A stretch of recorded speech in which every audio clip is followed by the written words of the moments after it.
जय हिंद दोस्तों, उम्मीद है कि आप लोग बढ़िया होंगे और अच्छा होंगे। हम लोग इस वर्ष 2026 में बिहार बोर्ड का जो परीक्षा होने वाला है उसमें 12वीं का जो अंग्रेजी विषय है उसकी तैयारी कर रहे हैं। तो ऑब्जेक्टिव प्रश्न हम लोग तैयारी कर रहे हैं जो किताब से पूछ सकता है।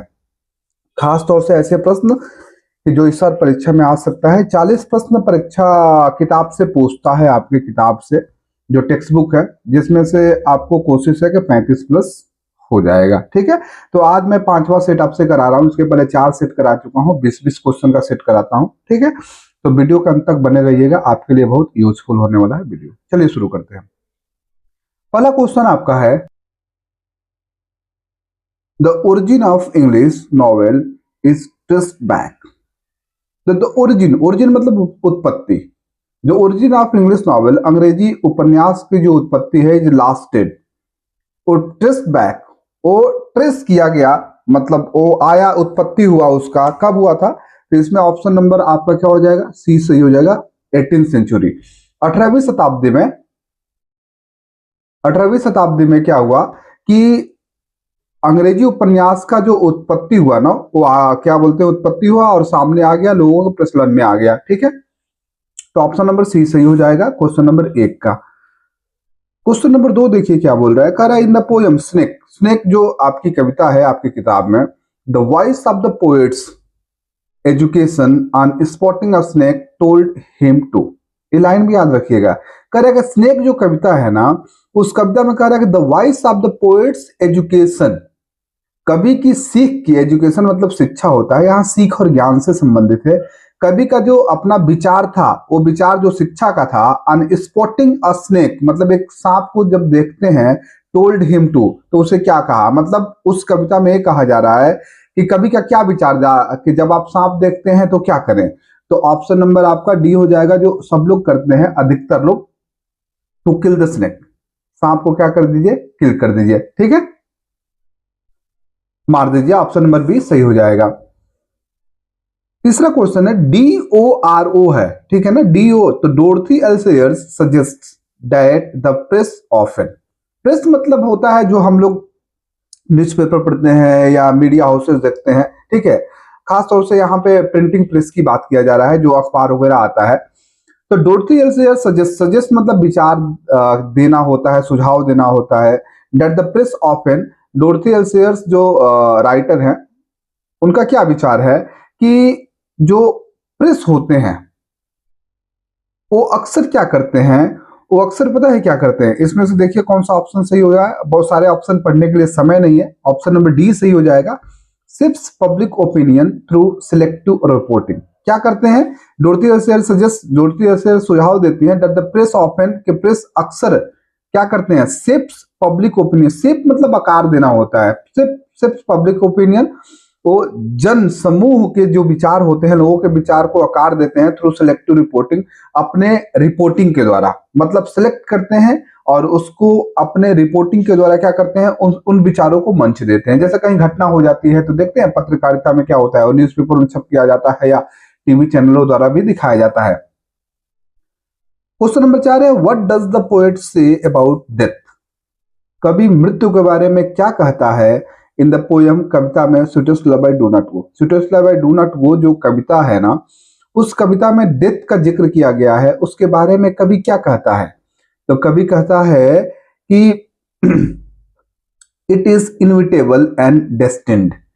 INE है, यहां छूट गया था, मैं लिखा हूं INEVITABLE। इनविटेबल का मतलब ऐसे चीज होता है जिसे टाला ना जा सकता है, मतलब अनिवार्य है, वो उसको टाल ही नहीं सकते हैं। और डेस्टिन्ड का मतलब जो भाग्य में निश्चित है। तो कहा क्या कहते हैं मृत्यु को, sweetest love I do not go में कभी, कि it is inevitable and destined, मतलब एक तय है, होना है, इसे टाल नहीं सकते हैं। मृत्यु के बारे में कभी बताते हैं, सही बात है, मृत्यु टाला नहीं जा सकता है, तय है, पहले से जन्म हुआ तो मृत्यु निश्चित है, और जन्म के पहले भी मृत्यु हो जाता है। आप देखते हैं कितना कोख में ही बच्चे क्या बोलते हैं कि कई तो क्या बोलते हैं जानबूझ के मार दिए जाते हैं, और कई तो क्या बोलते हैं कि नेचुरल जो प्रकृति है उसके, उसी के हिसाब से जो प्रकृति हमें बनाती है वो कोख में ही मर जाते हैं। तो ऐसे भी होता है कि मृत्यु निश्चित है भाई, जन्म ना हो तो भी मृत्यु हो जाती है, और जन्म होने के बाद तो निश्चित है ही। पांचवा क्वेश्चन है कि how does Gandhi view the western idea of progress. जो आपका lesson Indian civilization and culture Mahatma Gandhi की, उसी से पूछ रहा है क्वेश्चन कि how does Gandhi view, Gandhi ji क्यों क्या देखते हैं सॉरी कैसे देखते हैं द वेस्टर्न आइडिया, मतलब पश्चिमी विचार को ऑफ प्रोग्रेस। मतलब पश्चिमी सभ्यता जो है ना, पश्चिमी सभ्यता इंग्लैंड हो गया, अमेरिका हो गया, उधर के जो देश हैं, ठीक है ना, उनका जो क्या बोलते हैं कि विचार है उन्नति का, आगे बढ़ने का, उस विचार को गांधी जी कैसे देखते हैं? तो उस विचार को गांधी जी देखते हैं एज डेंजरस एंड मटेरियलिस्टिक। क्या कि वो खतरनाक हैं और भौतिकतावादी हैं। मतलब वो लोग मानवता के कम, मानवता पे, आध्यात्मिक पे कम विचार करते हैं और ज्यादातर मतलब वस्तुओं के लोग लुभावन पे ज्यादा ध्यान देते हैं। मतलब ज्यादा मटेरियलिस्टिक मतलब क्या कि बढ़िया घर हो, गाड़ी हो, उसी में खोए रहे, मतलब अच्छे अच्छे सामान हो। ठीक है, क्वेश्चन नंबर 6 देखिए क्या कह रहा है। कह रहा है कि what does doctor Zakir Hussain emphasise as essential for national progress. जो आपका लेसन है Bharat is my home, doctor Zakir Hussain लेखक है। तो कह रहा है कि what does doctor Zakir Hussain emphasise, emphasise मतलब दबाव देना, जोर देना। तो डॉक्टर जाकिर हुसैन कैसा दबाव देते हैं, जोर देते हैं एज एसेंशियल, एसेंशियल मतलब आवश्यक, इसेंशियल फॉर नेशनल प्रोग्रेस मतलब राष्ट्र की प्रगति के लिए क्या आवश्यक है, किस चीज पे जोर देते हैं? किसी भी राष्ट्र की जब प्रगति होनी चाहिए तो क्या होना चाहिए? तो ऑप्शन नंबर बी सही हो जाएगा, hard work and cooperation. Cooperation का मतलब क्या होता है? जो एक दूसरे की सहायता करे। तो कठिन परिश्रम करना चाहिए और एक दूसरे की सहायता करना चाहिए। इस बात को डॉक्टर जाकिर हुसैन कहते हैं क्या, भारत इज माई होम में, कि अगर किसी राष्ट्र की प्रगति करनी है तो वहां के लोगों को कठिन परिश्रम करना चाहिए और एक दूसरे की सहायता करनी चाहिए, तभी वो राष्ट्र प्रगति कर सकता है। 7 नंबर प्रश्न है, who among the following is known as the people's poet. Who among the following, निम्नलिखित में से कौन इज नोन जाने जाते हैं as the people's poet. People मतलब लोग होता है, पीपुल्स पोएट लोगों के कवि के रूप में। तो लोगों के कवि के रूप में कौन जाने जाते हैं? बहुत ही हॉट क्वेश्चन है, कई बार पूछा है। तो लोगों के कवि के रूप में आप जाने जाते हैं Walt Whitman. Option number B सही हो जाएगा, वाल्ट विटमैन लोगों के कवि के रूप में जाने जाते हैं। What does the speaker in fire hymn see while passing by the cremation ghat. Cremation ghat का मतलब होता है जहां पे चिता जलाई जाती है, मतलब क्या बोलते हैं, डेड बॉडी जलाई जाती है। ठीक है, क्रीमेशन घाट बोलते हैं वहां पे उसको, जहां पे डेड बॉडी जलाई जाती हैं। तो कह रहा है कि what does the speaker, speaker मतलब यहाँ पे कवि की बात कह रहा है कि what does the speaker in fire him, fire him जो कविता है उसमें लिखे हैं, स्पीकर बताते हैं क्या, सी के जब कवि जाते हैं तो क्या देखते हैं, वाइल पासिंग गुजरते हुए बाय द क्रीमेशन घाट, मतलब क्रीमेशन घाट पे जब सुबह सुबह टहलने जाते हैं, उससे होके नदी किनारे हैं तो जाते हैं तो क्या देखते हैं? तो वो क्या देखते हैं? ऑप्शन नंबर डी सही हो जाएगा, हाफ बर्न्ड बॉडीज। वो देखते हैं कि जो अंग है ना, बॉडीज है ना, वो क्या बोलते हैं कि मतलब जले हुए हैं कुछ और कुछ बचा हुआ है, इस तरह के अंग को वहां देखते हैं। समझ में आ रहा है? Half burn bodies. 9 नंबर प्रश्न है, now the leaves are falling fast is a poem of. Now the leaves are falling fast जो कविता है वो कैसा पोयम है?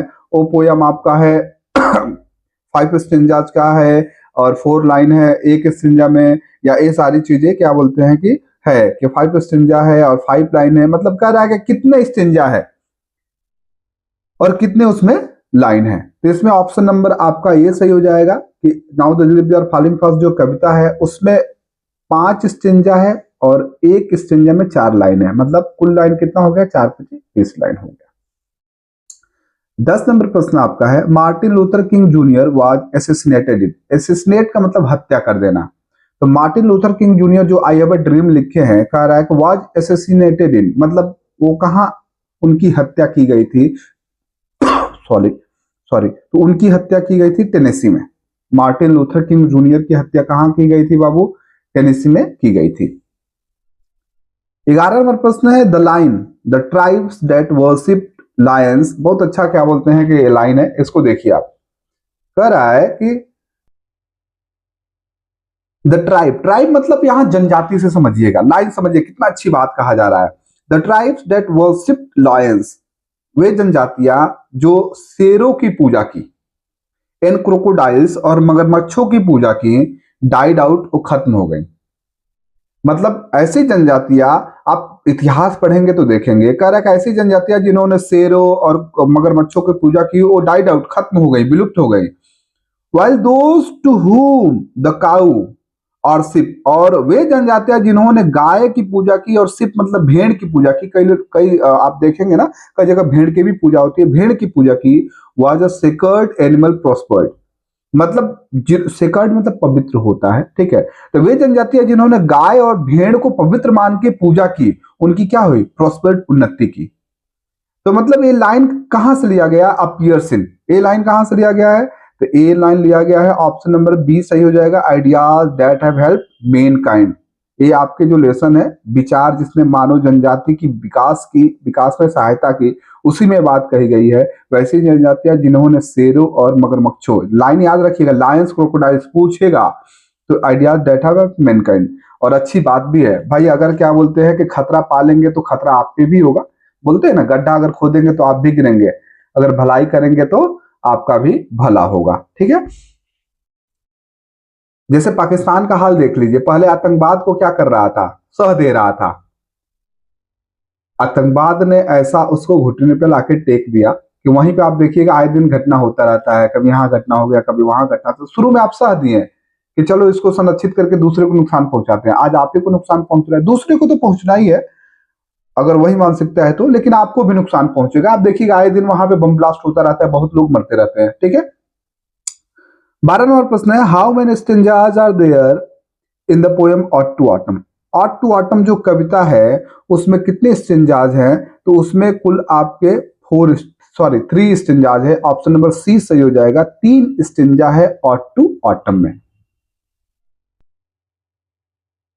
13 नंबर प्रश्न है, the phrase PHRASE, the phrase her sights and sounds in the poem Soldier, soldier किसकी कविता है, रूपर्ट ब्रूक की।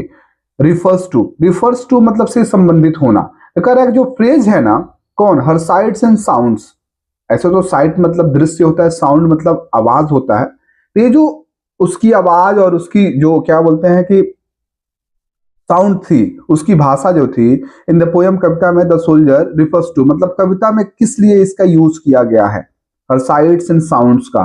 तो जो सोल्जर पोयम है उसमें इस फ्रेज का यूज किया गया है, इसमें से देखिए ऑप्शन नंबर आपका सी सही हो जाएगा, मेमोरीज ऑफ इंग्लैंड, इंग्लैंड की यादों के रूप में क्या बोलते हैं कि यूज किया गया है। इसका अर्थ होगा हर साइट्स एंड साउंड्स का मेमोरीज ऑफ इंग्लैंड, ठीक है। 14 नंबर प्रश्न है, the old English period lasted from, PERIOD, ठीक है। तो जो ओल्ड इंग्लिश पीरियड है, जो प्राचीन अंग्रेजी का समय है, लास्टेड फ्रॉम मतलब वो चला, टिका रहा, कहां से कहां तक था, तो ऑप्शन नंबर ए सही हो जाएगा, 449 से 1066 AD, ठीक है ना, 449 से 1066 AD, यहां तक उसका समय चला, ओल्ड इंग्लिश पीरियड का। समझ में आ रहा है ना, ठीक है। 15 नंबर प्रश्न है, a dictionary of English language was published by doctor Samuel Johnson in. देखिए दो तरह से प्रश्न पूछता है, एक पूछता है कि dictionary of English language is written by, तो डिक्शनरी ऑफ इंग्लिश लैंग्वेज के रचयिता कौन है, किसने लिखा, तो डॉक्टर सैमुअल जॉनसन। एक प्रश्न तो ये हो गया। अब कह रहा है कब लिखा गया था, ये लिखा गया था 1755 ईस्वी में। बी नंबर प्रश्न, बी नंबर विकल्प सही हो जाएगा। और डिक्शनरी ऑफ इंग्लिश लैंग्वेज जो एक डिक्शनरी है, अंग्रेजी भाषा की डिक्शनरी है, was published by doctor Samuel Johnson in 1755। Doctor Samuel Johnson ने 1755 ईस्वी में डिक्शनरी ऑफ इंग्लिश लैंग्वेज को प्रकाशित कराया था। 16 नंबर प्रश्न है, what reaction did Saibi's ethics teacher have when he saw him polishing the god in class. ये आपका जो एक लेसन है, 5वां नंबर लेसन है मुझे लग रहा है, द आर्ट, जिसके राइटर है सिगानोया, वहीं से लिखा गया है। एक उसमें कैरेक्टर है साइबी, छोटा सा लड़का है, ठीक है, बच्चा है, पढ़ता है। एथिक्स टीचर का मतलब, एथिक्स मतलब नैतिक होता है, मतलब जो नैतिक बातों को बताए, कि नैतिक समझते हैं ना कि माता पिता का सम्मान करना चाहिए, जो हेल्पलेस है, मजबूर है, उसकी सहायता करना चाहिए, ये सारी चीजें एथिक्स होती है, ठीक है। तो कह रहे हैं what reaction did Saibi's ethics teacher, जो साइबी के एथिक्स के नैतिक नैतिक चीजों को पढ़ाते थे, नैतिकता को सिखाते थे, वो जो अध्यापक थे क्लास में पढ़ा रहे थे, तो उनका रिएक्शन क्या हुआ, उनका प्रतिक्रिया क्या हुआ, व्हेन ही सा हिम पॉलिशिंग, जब उन्होंने देखा कि वो साहिबी पॉलिश कर रहा था the god in the class, कद्दू को क्लास में ही, मतलब जब क्लास चल रहा था, सिर्फ टीचर पढ़ा रहे थे और देखे कि साहिबी उसको पॉलिश कर रहा है, तो उनका रिएक्शन क्या था? उनका रिएक्शन क्या था? ऑप्शन नंबर सी से यूज होगा, ही वॉज फ्यूरियस, एकदम क्रोधित हो गए। कोई भी भाई जब क्लास में आ रहा है, पढ़ा रहा है टीचर, तो आप कुछ करेंगे, बार बार मना करेगा तो क्रोधित ही होगा। तो यहां से दो तीन क्वेश्चन बन सकते हैं। एक क्वेश्चन तो क्या बोलते हैं, ये हो गया कि फ्यूरियस हो गया जब देखा, तो दूसरा के पूछता है कि कैसे टीचर थे साहिबी जब पॉलिश कर रहा था, तो एथिक्स टीचर थे, याद रखिएगा, एथिक्स टीचर। और किसको पॉलिश करता था? गॉड, मतलब कद्दू को पॉलिश करता था। 17 नंबर प्रश्न है, what had always been part of Pearl S Buck's background. जो राइटर आपके हैं Pearl S Buck's background, correct, what had always been part of, क्या हिस्सा रहा है, हमेशा हिस्सा रहा है पर्ल एसबर्ग बैकग्राउंड, मतलब पर्ल एसबर्ग ने जो भी रचना लिखा है, उन रचनाओं के खास तौर से, या पर्ल एसबर्ग की जीवनी की बैकग्राउंड, मतलब उनका जीवन कहां पे ज्यादा गुजरा, कहां से संबंधित ज्यादा चीजें लिखी, तो वो हो गया क्या? Option number A, India, Bharat से।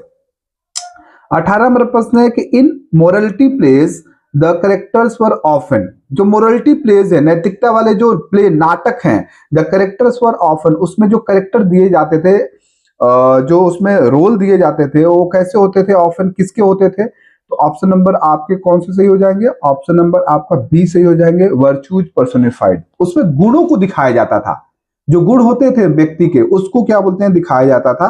तो मोरलिटी प्लेज में करेक्टर कैसे होते थे? वर्चूज पर्सोनिफाइड होते थे। 19 नंबर प्रश्न है, द रेस्टोरेशन एज, एक समय चला था रेस्टोरेशन एज, रेस्टोरेशन पीरियड भी बोला जाता है, इज स्पेशली नोन फॉर, मतलब उस स्पेशली विशेष तौर पे जाना जाता है, मतलब रेस्टोरेशन पीरियड में क्या हुआ था जिसके लिए वो जाना जाता है। जैसे आप इतिहास पढ़ेंगे तो आप स्वर्ण काल के बारे में पढ़ेंगे, ठीक है, तो अलग अलग समय पे अलग अलग जो समय चला है, जो काम हुआ है, ओ जैसे इंडस्ट्रियल रेवोल्यूशन आप बोलेंगे, औद्योगिक क्रांति हुआ था लोहे की आने से, वहां पे लोहा जो है ज्यादा मात्रा में यूज होने लगा, फिर उससे चीजें बनने लगी, तो वही कहा जा रहा है कि रेस्टोरेशन एज में क्या हुआ जिसके लिए वो जाना जाता है। तो रेस्टोरेशन एज में आपके कॉमेडी ऑफ मैनर्स, ये चीजें ज्यादा लिखी गई, कॉमेडी ऑफ मैनर्स, इसलिए रेस्टोरेशन एज को जाने लगा कॉमेडी ऑफ मैनर्स के नाम से। 20 नंबर क्वेश्चन है, what wrote the novel, who wrote the novel Robinson cruise. Robinson cruise जो उपन्यास है उसको किसने लिखा? तो उसको लिखा डेनियल डेफो ने। उसके रचयिता कौन है? Daniel Dafoe. ऑप्शन नंबर ए सही हो जाएगा, ठीक है। रॉबिन्सन क्रूज किसका है? डेनियल डेफो के, ठीक है। तो आज मैंने आपको 20 क्वेश्चन करा दिया और आज मैं 5वां नंबर सेट कराया हूं, मतलब 20 25 100 आपको इंपॉर्टेंट प्रश्न में करा दिया, और मुझे लगता है 1 या 2 सेट में आपको कराऊंगा। फिर आपको कुछ ग्रामर से क्वेश्चन करा दूंगा जो आपके ऑब्जेक्टिव में आ सकते हैं, और उसके बाद से सब्जेक्टिव में बिल्कुल टू द पॉइंट, सारी चीजें टू द पॉइंट बता रहा हूं एकदम, कैसे आप नंबर पा सकते हैं। सब्जेक्टिव में तो कुछ ऐसे बता दूंगा जो 100% आएगा ही, वही आएगा। इसमें तो थोड़ा सा इधर उधर हो सकता है, थोड़ा सा, लेकिन सब्जेक्टिव तो टू द पॉइंट आएगा, वही प्रश्न में आपको पूछ देगा, कुछ ऐसी चीजें, ठीक है। तो वीडियो अगर आपको अच्छा लगा तो आप अपने मित्र को भी शेयर कर सकते हैं, मैं लाइक करने के लिए नहीं कहूंगा, ताकि उसको भी थोड़ा भला हो जाए, ठीक है। सजेस्ट कर सकते हैं किसी को, ठीक है। हाँ, अगर अच्छा ना लगा तो उसके लिए आप कुछ कमेंट लिख सकते हैं, सर ऐसे है, ऐसे ऐसे ऐसे, I would like to improve, मैं कोशिश करूंगा इम्प्रूव करने के लिए, ठीक है। तो और भी बेहतरीन क्वेश्चंस के साथ मिलते हैं अगले वीडियो में, तब तक के लिए थैंक यू, बाय।